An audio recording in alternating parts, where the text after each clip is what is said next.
Yo, my lovely, how you doing? Please get your tea ready. It could be wine, any drink, because I don't want you to be thirsty. Today's story time. My name is Queen Reese, theologist and pursuing counseling and psychology.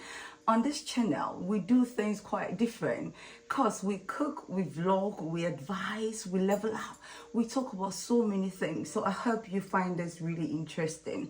Now, this is how I met my older white man who has changed my life or turned my life around from zero to becoming a millionaire with a lot of degrees. Stay tuned.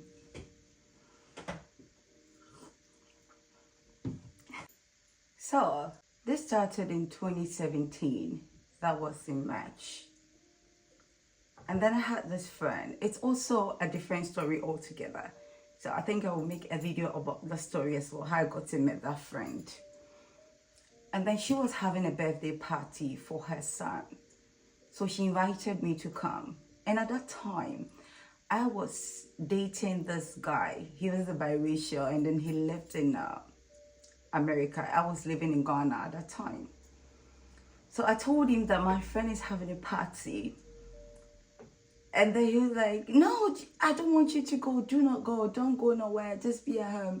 He was a little bit insecure. He was a little bit, like he wanted me all to himself. You get it? Like he didn't want me to go out and all those things. But I'm like, but it's not my friend who is having a party. Her son. And then he was like, do not go. I'm going to church and I'll call you right back the moment I come home. Are you going or you're not going? And I'm like, okay, I'm not going. I'm not going. But as he hung up the phone, as soon as he hung up, guilt started setting in. I'm like, this is my friend. And I cannot say that I'm not going. So I made a plan. I'm like, okay, I am just going there to present my gift to her son, and then I'll go right back home. Sip your tea or your wine or coffee. I've got tea here. So this is what happened. So I got to the party, and then as soon as I got there, my friend was like, no, I told my friend that, okay, listen, I have to rush back. This is your present. This is your gift. And I hugged his son and I kissed my friend. And then, we had this banter. And I'm like, I'm going back home. He said, get a piss. You're not going nowhere. I'm sorry. So this is what happened. She said, sit down. And then you know what she did? She poured me a drink. I think it was whiskey or something. And if you know me, when I drink, I love to talk and all that. So as soon as he gave me the drink, she gave me the drink, we started talking. And then people started coming in. Now, mind you, it was her son's birthday party. So people started coming in with their son, like their children and all those things. And I don't have any, child or children. So we sat there for quite some time and then we kept drinking and talking. And then, she told me that there's this guy coming. So she started directing the guy on phone or whatever. And then I asked, who is this person? Why he doesn't know Ghana? Because your place it's not really difficult to locate. So why is this? And I said, oh, there's this white man. And then we brushed it off. So I started drinking. I saw this quiet white older man came in.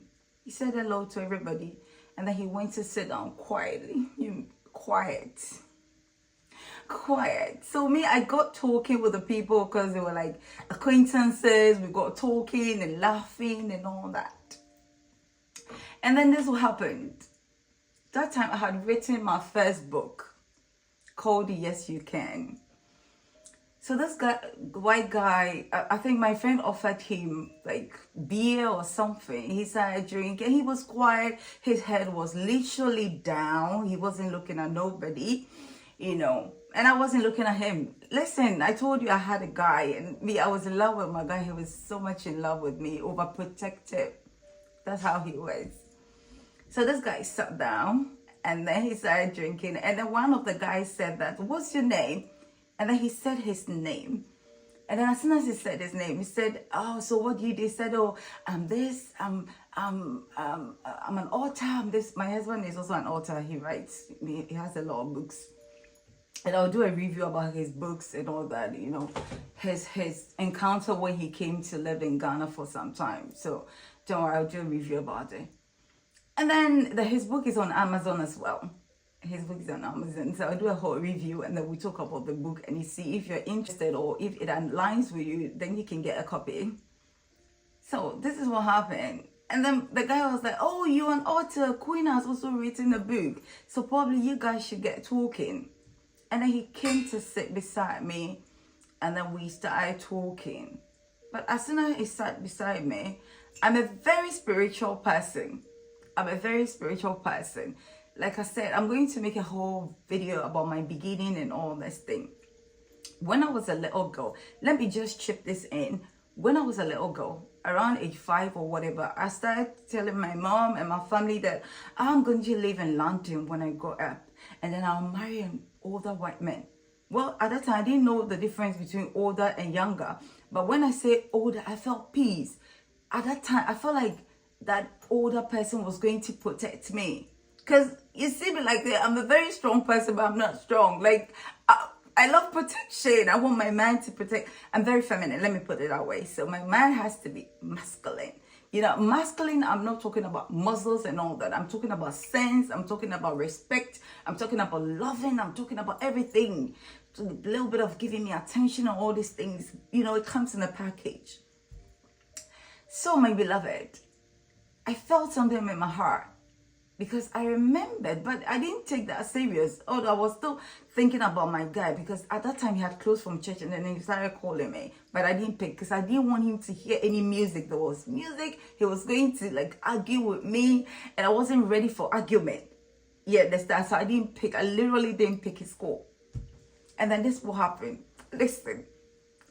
One of my friends was kind of sitting beside me. And then she was like, "Queen, why are you talking to this man?" I'm like, "Is it this man doesn't pay?" And I'm like, "Excuse me, what? He doesn't pay. What am I selling? What am I saying?" He said, "Oh no, it's not that. We introduced one of our friends and then on the friend's birthday, he only gave her cup or something, glasses or something. I don't remember." But I'm like, "Excuse me, you know I've got a boyfriend. I don't want him." He says, "I love my boyfriend." So I just, you know, forgot about this lady and I started talking to him again. He said he's from England. At the time, he didn't look like rich or anything. He's very simple. He looked like, excuse my language, like some poor person, you know. But I liked him because the way he spoke, you know, I love God. And then whatever that he was talking about, you could feel that this man knows God and he knows the Bible and he knows, you know, girls, you know, babe. When you know. This is so simple as ABC, isn't it? Are you sipping your tea or your wine, whatever you're sipping? So this is what happened.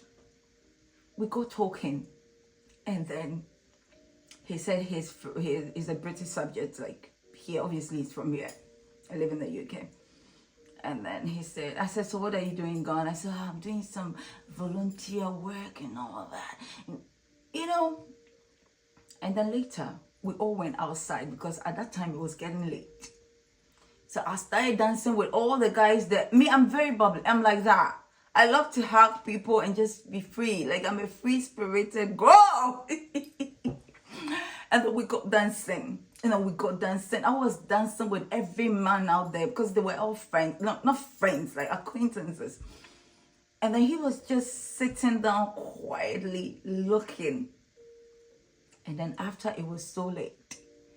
And then I told one of the guys, "Can you please drop me? Because I have to go. Drop me by the roadside. I'll pick a taxi." I didn't have a car at that time. You know, girl was taking a lot of responsibilities. So I didn't have cars. You know, I was like a family person. So I was then taking care of my family. Although at that time I was building my first house. but I was still taking care of family and a lot of people. I didn't have car. I was concentrating on my first house that I was building at that time. So as I was leaving, the children called me my husband. The children were like, oh, Queen, can I have your number? Queen, can I have your number? When I'm having my birthday party, I want to invite you so we can dance together. Can you have your... And I'm like, yes. And at that time, I already had a complimentary card in my bag. Okay. So I started giving it out to the children. And they were like, please, can I also have one? Can I also have one, please? And then my husband then told me that, excuse me, please, if you don't mind, can you please give me a number? So I can call you. I said, okay. I gave my number but at the back of my mind, I'm like, could this be my husband? I didn't know he was rich. He looked poor. His shoes and trousers and everything. He was a decent man, but he wasn't like coming with all sort of chains and all those things. No, he was very decent, clean man, So I gave him my number, and then he called the next day. He also joined the car because he said, oh, I want to pick Chocho. Chocho means bus. He was going to join the bus. And then on the back of my mind, I'm like, what kind of white man comes to Ghana and pick Chocho? Because Chocho, literally in Ghana, Chocho, white man, Chocho, white man. It doesn't really, but obviously, I didn't know him, I didn't care. And then this is what happened. We also dropped him by the roadside. And then the guy that was driving was like, oh, this man looks so, poor, and he looks poor and vulnerable. Can we take him? At that time, he was living in a hotel. Can we take him to his hotel? I'm like, hey, no, please drop me off. My boyfriend will be back. My boyfriend. So we dropped him by the roadside, and then we continued. This guy dropped me at home. The moment I got home, I had about 100 and something, whatever calls. And then I answered, I'm like, yes, I went to deliver a gift. And she's my friend. And me, I don't joke with friendship. Because trust me, if you have a good friend, men can come and go. But a good friend can stay with you, You know what I mean? A good friend. I'm not just talking about, I'm talking about a good person, like a good friend. Yes, you should love and respect your man, but you shouldn't kind of throw away your friends because of, you don't have to do that. You have to be loyal to a good friend. So this is what happened. The next day, he called me. This white man called me. And, my husband is like twice my age. Like, twice my age. Just, calculate it. Turn it together. It's like me twice. And then the next day he called me. I was like, oh, how are you doing? This man that I thought couldn't really talk, like he was so quiet. I said, how are you doing? I like you. I'm a very ambitious person. I am. I'm a fashion designer. I'm a model. I used to be a model. I used to be an actress. I used to be a dancer. You see me in adverts and billboards back in Ghana and all that. And then I'm a beautician as well. I've literally learned a lot of things in my life. I don't know if it's because I'm a Gemini. I don't know. But that is me. I can't be bored for too long. Even when I'm depressed, I can be depressed for like 2 minutes. And then the next 2 minutes, whilst I'm down depressed, I'll be thinking, what's next? What is the next thing? The next thing, what? And then you see me up like nothing has happened. So that's me. So I've learned a lot of things and all that. So he told me that, oh my God, I really like you. And I don't know if, obviously you're a nice girl, but I don't know if you like me. And I knew I've always said that I'll marry a British older man.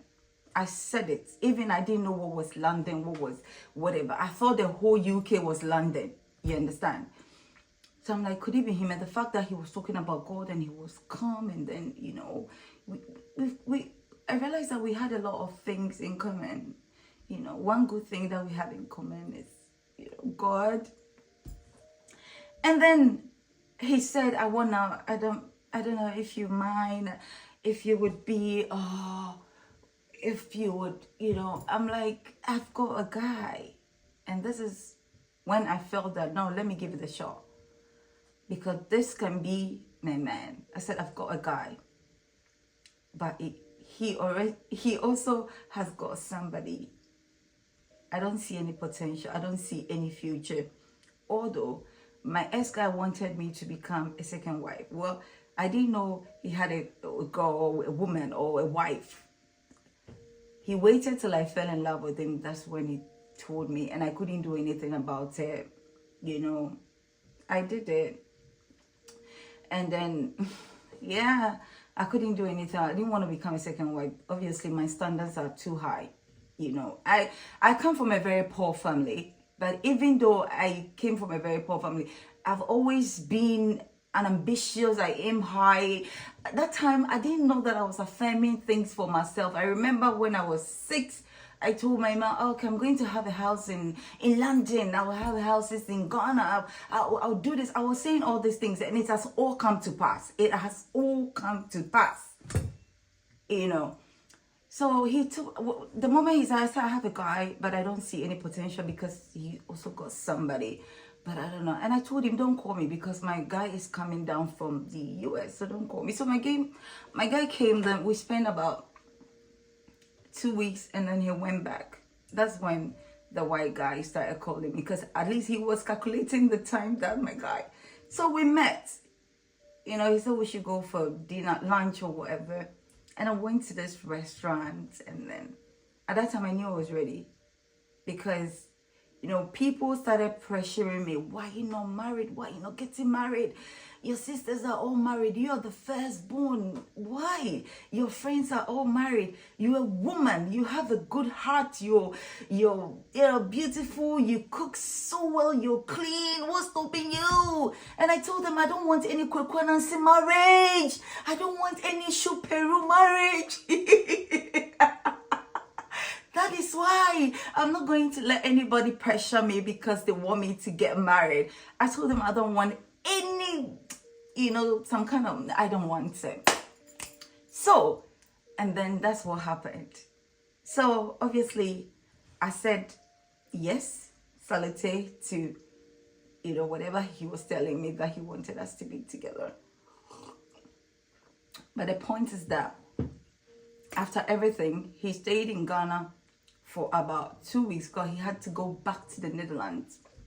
He has his own company because he goes there as a contractor to work with them and all that. And I didn't sleep with him. Never slept with me. Never. You see, when you're ready, when you think you're serious and you want to get married, or you're serious and then you want this person, you should learn how to close your ties. Learn how to close it tight. Don't let a man have his cake and eat it when he has not invested in you. And when I say investment, I'm not talking about money-wise or monetary aspect. I'm talking about his time, his energy, his effort. If you just see a man and then you open up like that, he's going to also chop like that. And then he's going to run away and leave you like that. Let him invest. In a little way, some kind of investment. Even time is an investment. You get what I mean? So I didn't sleep with him. And then he went back to the Netherlands. And then the Netherlands, as soon as he went, because he had not slept with me, he was doing everything possible for me to come to the Netherlands. That is when he started with his applications and all that and all that. And then voila, something happened. If you want to know what happened, I'm going to leave it here. If you want part 2 of what happened, and then if you want part 2 about the journey, and then if you want a part 2 of how I became a millionaire, and then how in Ghana and then in the UK, how I've been able to acquire hundreds of thousands of pounds. I'm talking about liquid money. I'm not even talking about asset. And then how he bought me my house and all the things that he's done for me. If you want to know, let me know. I'm going to make a part 2 for you. I love you to infinity. My name is Queen Reese. And then you can follow me on all social media platforms. I have TikTok, Instagram. It's the same name, Queen Reese One. We do a lot of things on TikTok, a lot of advice, a lot of content, a lot of all these things. And then this YouTube, we're going to take it to the next highest level. Next highest level. I love you, my beloved. Salute. Enjoy your day. Enjoy your day.